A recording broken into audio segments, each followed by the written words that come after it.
Vamos meditar um pouquinho na palavra de Deus. 1 Coríntios, capítulo de número 12. Quantos querem a palavra de Deus para o seu coração? Digam amém. Amém. Vamos lá? Versículo de número 12 em diante. Porque assim como o corpo é um e tem muitos membros, e todos os membros, sendo muitos, são um só corpo, assim é Cristo também.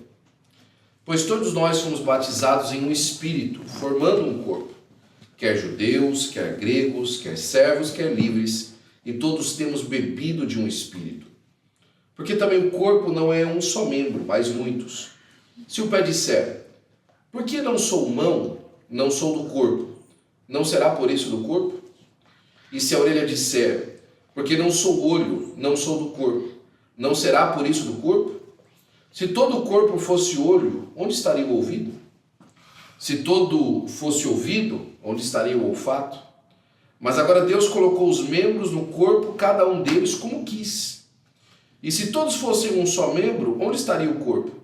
Agora, pois, há muitos membros, mas um corpo. E o olho não pode dizer à mão, não tenho necessidade de ti. Nem ainda a cabeça aos pés, não tenho necessidade de vós.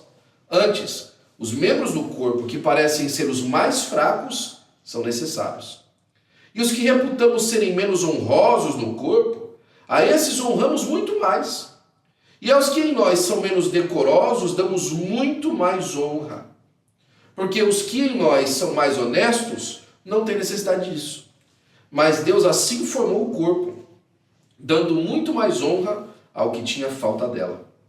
Para que não haja divisão no corpo, mas antes tenham os membros iguais cuidado uns dos outros. De maneira que se um membro padece, todos os membros padecem com ele. E se um membro é honrado, todos os membros se regozijam com ele. Ora, vós sois o corpo de Cristo e os seus membros em particular. Amém. Amém. Irmãos, Paulo, nesse momento da igreja, ele vai falar um pouquinho sobre os dons, mas ele está falando na igreja de Coríntios a respeito da realidade do valor individual na igreja. Você sabe que a igreja ela é formada por pessoas, e as pessoas elas tendem a terem as suas particularidades, é verdade ou não é? Cada um é uma pessoa em particular. Tem gente que gosta do azul, tem gente que gosta do vermelho.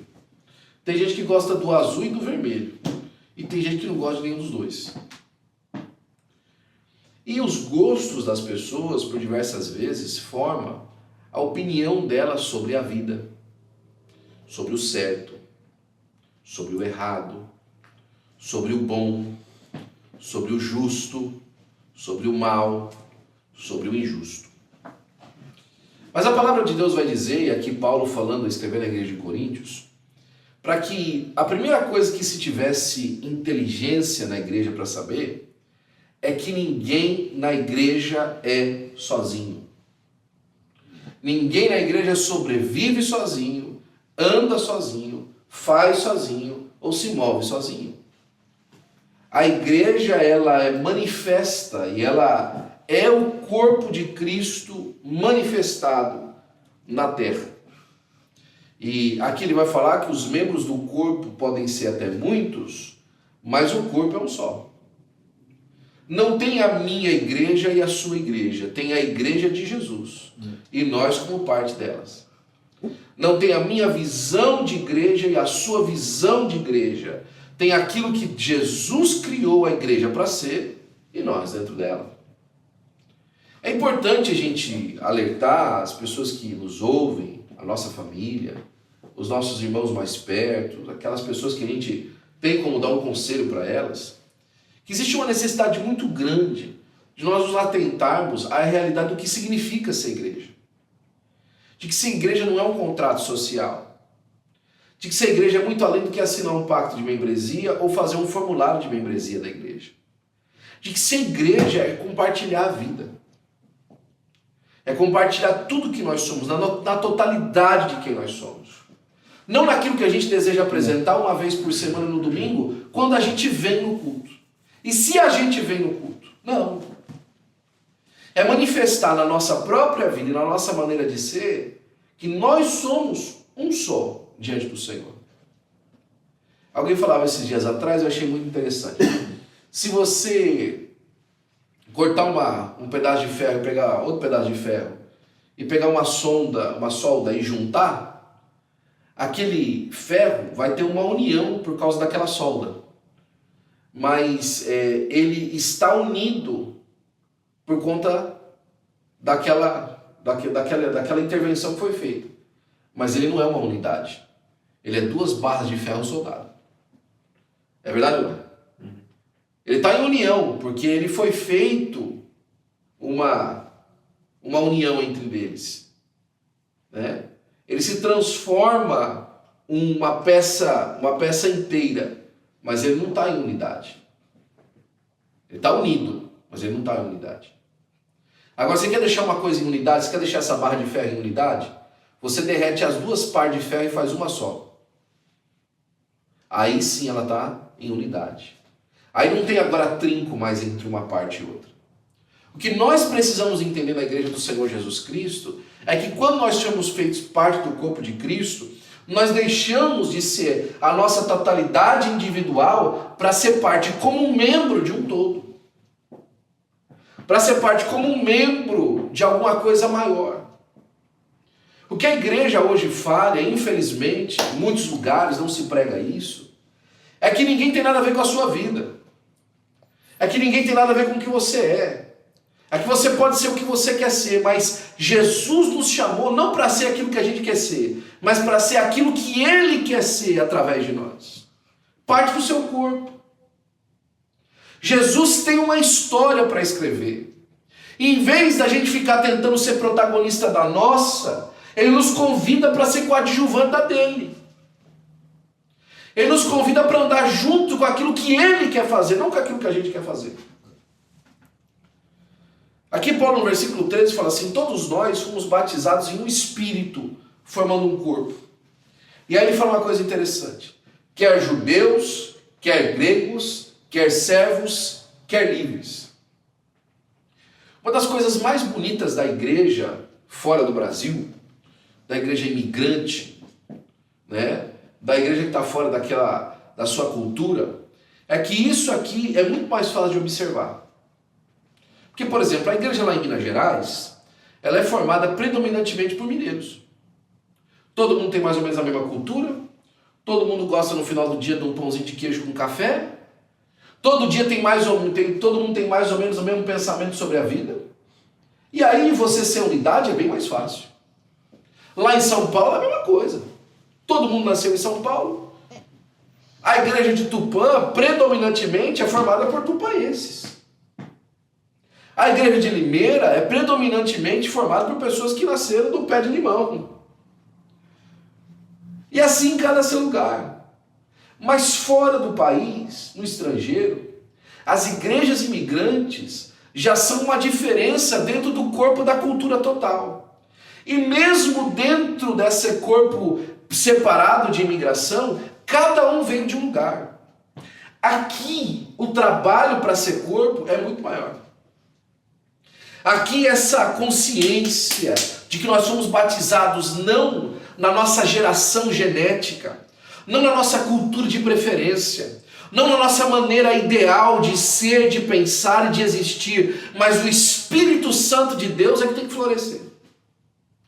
Aqui é que de verdade a gente tem que perceber que o plano de Deus para a nossa vida é maior do que as nossas preferências particulares. É maior do que a nossa ideia pessoal daquilo que as coisas deveriam ser.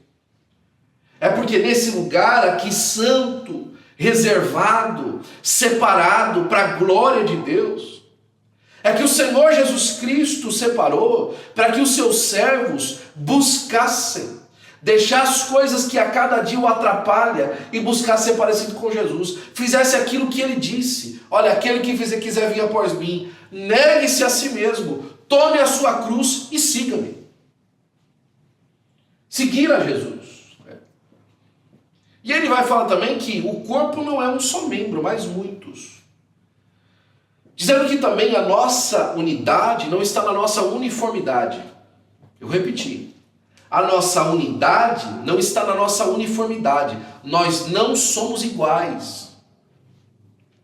Cada um é um membro e cada membro é diferente um do outro. E não só diferente no tamanho, na maneira, mas muito mais e principalmente na função. Olha o que ele está falando no versículo de número 15. Se o pé disser, porque não sou mão, não sou do corpo, não será por isso do corpo? Quer dizer que se a mão olha para o corpo, nossa, eu sou tão diferente, sou tão mais eficaz do que o braço, sou tão mais eficaz do que o joelho, sou tão mais eficaz do que... Olha só o meu movimento perto de um joelho, que só movimenta de uma maneira só. Se você movimentar de outra maneira, você pode destroncar ele. Olha só a minha mobilidade, a minha ação. Quer saber? Eu não faço parte desse corpo, eu sou muito melhor que ele. Não vai fazer parte do corpo do mesmo jeito? E se o joelho de repente se acha inferior e fala assim, olha, como a minha mobilidade é pouca, quando eu olho para o pé, quando eu olho para a cabeça, quando eu olho para o ouvido, olha só o que eu faço é pouco, não vai fazer ele parte do corpo também? Claro que vai. Essa diferença dos membros é proposital. A diferença entre eu e você é proposital, para a glória do nome do Senhor Jesus. Versículo de número 16, ele apresenta a mesma coisa. E se a orelha disser, porque não sou olho, não sou do corpo, não será do corpo? Se todo o corpo fosse olho, onde estaria o ouvido? E aí agora ele começa a comparar as funções. Olha que coisa bonita que Deus está falando para nós. Que a nossa real diferença não está na nossa forma, mas está na nossa função. E Deus quer que nós estejamos funções diferentes na igreja. Deus quer que nós sejamos diferentes na igreja, Ele não quer que a gente seja igual, Ele quer a nossa unidade, não a nossa uniformidade. Deus não precisa de outro pastor Will, Ele precisa de um Xandinho. Deus não precisa de outro Xandinho, Ele precisa de um Felipe. Deus não precisa de outro Felipe, Ele precisa de uma Ana. Deus não precisa de outra Ana, Ele precisa de uma Jéssica. Não adianta que nós tentamos marcar as coisas para ser todo mundo parecido da maneira como a gente quer, se Deus quer trabalhar na nossa forma diferente de ser. A nossa particular maneira de ser, para a glória do nome do Senhor Jesus Cristo. Amém. Mas agora, olha que interessante isso que ele fala no versículo 18. Deus colocou os membros do corpo, cada um deles que jeito, como quis. E aqui vem algo importante. Foi Deus que te plantou aqui como Ele quis. Foi Deus que te colocou nesse lugar como Ele quis. Você não foi um arranjo de endereço. Você não foi um arranjo de zip code. Você não foi um arranjo imigratório. Você não caiu aqui de paraquedas. Foi Deus quem te trouxe aqui. Deus colocou você no corpo como Ele quis. E se todos fossem um só membro, onde estaria o corpo? Você já viu um corpo formado só por mão? Você já viu um corpo formado só por pé, só por cabeça? Agora, pois, há muitos membros, Paulo concorda. Há muita coisa diferente na igreja. Mas o corpo é um só. Não se engane, o corpo é um só. E ele continua dizendo. E o olho não pode dizer à mão, não tenho necessidade de ti. Isso é uma coisa que me dói às vezes, irmão. Como as pessoas desprezam as outras no momento em que a necessidade termina. Olha, não preciso mais de você. O meu tempo da necessidade sua já foi. Agora eu já não tenho necessidade mais. O olho durante a noite, quando ele fecha para descansar, ele não percebe quanto a pálpebra o ajuda. Porque durante o dia ela sempre está passando lá para dar uma lubrificada, mas durante a noite que ele está descansando, ele não percebe que a pálpebra está lá o tempo todo sobre ele. Existe às vezes essa ingenuidade de alguns, de achar que quando termina a prova, termina a necessidade. Não tenho necessidade de vós. Antes os membros, que parecem ser os mais fracos, são os mais necessários. Você já conheceu uma pessoa que perdeu o dedo mindinho do pé? Alguém que decepou o dedo mindinho do pé? Você sabia que o equilíbrio do corpo, o ponto de equilíbrio do corpo, está logo debaixo do dedo mindinho do seu pé? E que as pessoas que perdem o dedo mindinho sofrem muito para recobrar o equilíbrio do corpo inteiro, por causa do pequeno dedinho do pé. Os que parecem mais fracos são necessários. E os que reputamos ser menos honrosos no corpo, a esse honramos muito mais. E aqui a beleza desse texto, porque aqui, quem tem coragem aqui de citar um membro do corpo não honroso no meio do culto? Você tem coragem de falar um dos membros do corpo, do seu corpo, que é menos honroso agora? Nós sentimos vergonha até de mencionar ele. Mas quando nós olhamos a nossa roupa, você vai perceber que existem mais camadas de roupa sobre esses membros do corpo que nós consideramos menos honrosos. É onde o cuidado com a higiene é maior. É onde o cuidado com a limpeza é maior. Aonde o cuidado com a saúde é maior. E até mesmo se a gente entra na área da intimidade, é onde existe uma atenção redobrada para que isso seja uma satisfação. São os membros do corpo menos honrados, menos decorosos, mas para eles a gente faz o quê? Dá muito mais honra. Nós entendemos isso. Agora na igreja parece que é o seguinte: quando o membro é desonroso da igreja, a gente expõe ele. Às vezes na igreja a gente faz isso, né? Quando o membro é indecoroso, a gente expõe ele. Mas a igreja do Senhor Jesus Cristo não deve ser assim não, porque ela é a cópia do corpo. E no corpo, aquilo que tem menos honra, a gente honra mais. Aonde falta mais, tem mais dificuldade, é onde a gente cobre mais de amor. É onde a gente cobre mais de graça. É onde a gente cobre mais de misericórdia, porque são os nossos irmãos, para a glória do nome do Senhor Jesus Cristo. Porque os que em nós são mais honestos, os membros do corpo que são mais honestos, não tem necessidade de ser coberto. Olha a cabeça, como fica exposta. Olha os olhos como fica exposto, porque são membros do corpo honesto. As pessoas elogiam o sorriso, elogiam os olhos, elogiam as mãos, mas as partes indecorosas do corpo, ninguém tem coragem de elogiar em público, e quando elogios são feitos a respeito, se é tomado de uma forma pejorativa, porque são membros indecorosos.